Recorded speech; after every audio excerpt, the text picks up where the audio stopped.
Bryan, I didn't get a chance to catch up with you after your last fight. Yeah. Was it April 23rd? Yeah, that was the one, yeah. Where it was fight number 3, win number 3, but Yeah. you picked up a little cut. Yeah, I did, yeah. Looks quite good now, to be fair. Let's have a look. Can't even see Can't it. see it, I know. Yeah, just a head clash happens, doesn't it? Didn't feel it at the time. Just. Was it in the last round? It was in the last round, yeah. I thought it was the third, but I've looked back and it was in the fourth. There was only 30 seconds left. Just felt something trickle down my face a bit, but yeah, all good, and it's healing well, so happy. Yeah, so I think I was just alluding to it before. I've been watching you all doing your foot drills and everything, and I've seen a lot of switching happening. Now on that night, that was the first time I've seen you switch. Actually do it, yeah. And you know, you had your most success when you switched stance. Because the Russian kid you fought was game as I don't know what, wasn't he? Yeah. I think he'd boxed quite a few southpaws, so he's quite familiar with it. Yeah. And so obviously switching, kind of bit more unorthodox, and maybe wasn't expecting it. It's something I used to do a lot. So I actually started boxing orthodox till about 16. I am left-handed, and then Paul Bennett, one of my old coaches, just went, turn round. Do you know what I mean? So it took me a while to get used to being southpaw, but it's something I can do quite naturally. So a nice tool to have. Yeah, definitely. Obviously, in case you pick up an injury or in case you need to change kind of strategy, whatever, it's good to be able to implement that in. Now on the night, you've like blown us both away with your previous 2 performances. Yeah. And you were a little bit down on the night, but I think that was more to do with preparation and Definitely. Also the fact that I think you really went out to stop the kid, didn't you? Yeah, I think preparation's key with anything. I've had a little bit of hard luck, which it happens in boxing. Because you should have been out on the same night, Josh. 6 weeks earlier, yeah. So on March the 5th. March the 5th, yeah. Weighed in and everything, and then obviously there was problems. You did weigh in, actually, yeah. And then on the night, it was only about an hour before the fight. There was loads of headaches for it, to be fair, yeah. So it got cancelled on the night again. So tried to extend like a camp for 6 weeks, and there's no guidelines on that. You don't know what's right or what's wrong to do. So as soon as you've overcooked it, you would think as a layperson that you're just going to be twice as good because you've had twice as long to prepare for it. But actually, you just take the edge off you, can't you, a little bit, because you can be a little bit flat, can't you? Definitely. I overtrained. think I spoke to a few people, and once you've peaked and you have that little dip, it takes 3 or 4 weeks to get back anywhere near that. And obviously I found that out the hard way in terms of didn't feel myself in there, wasn't as sharp, and I was loading up, but that was the version of me on the night.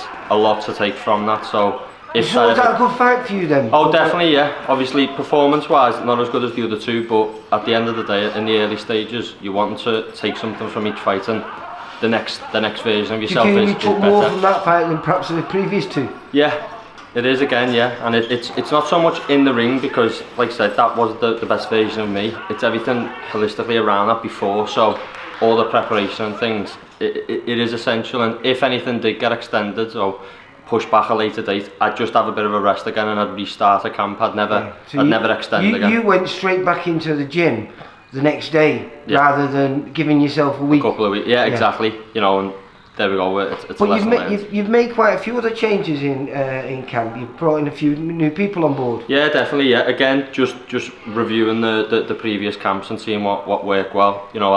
Because the camp got extended, I didn't do hardly any strength and conditioning, which is essential. And some people maybe don't think too highly of it, but I found in my first 2 fights it was really beneficial.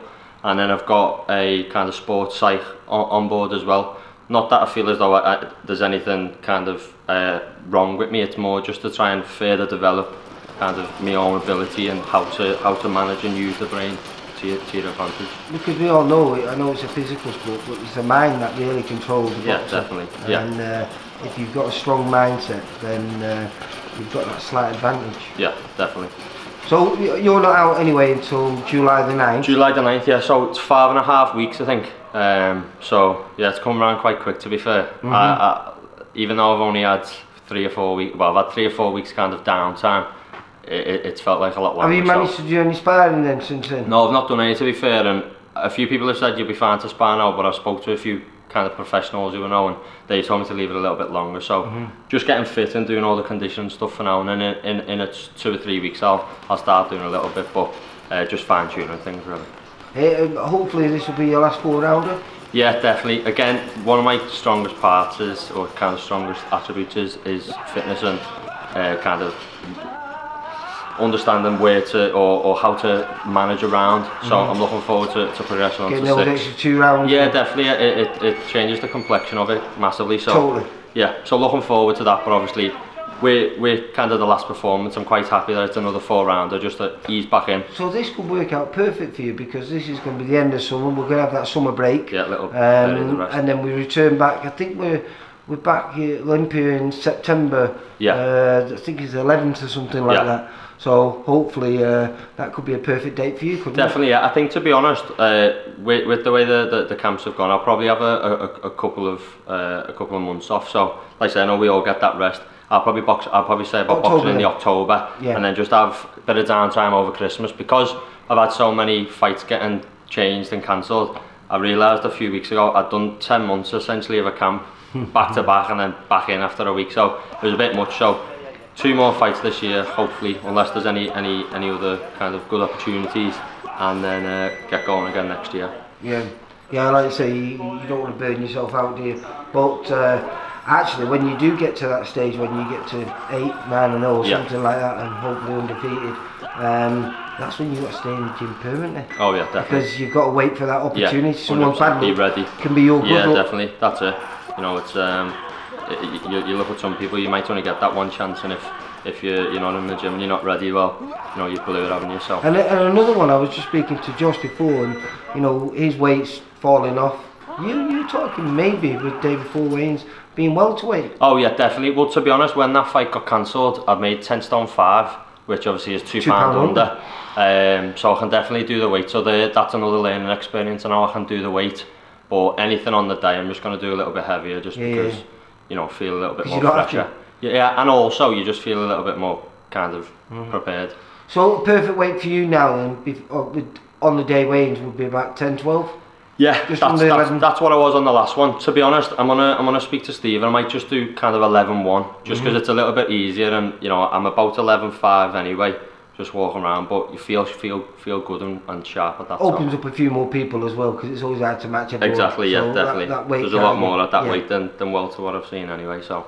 Right, well listen, I look forward to seeing you on the 9th of July, but I just wanted to catch up with you, because I didn't catch up with you after the fight, because you're getting stitched. Yeah, it took a while, to be fair. There was loads going on. I'll tell you about that in a minute. Alright mate, you take care. Thanks, Lee. See you later, Brian. Nice Bye.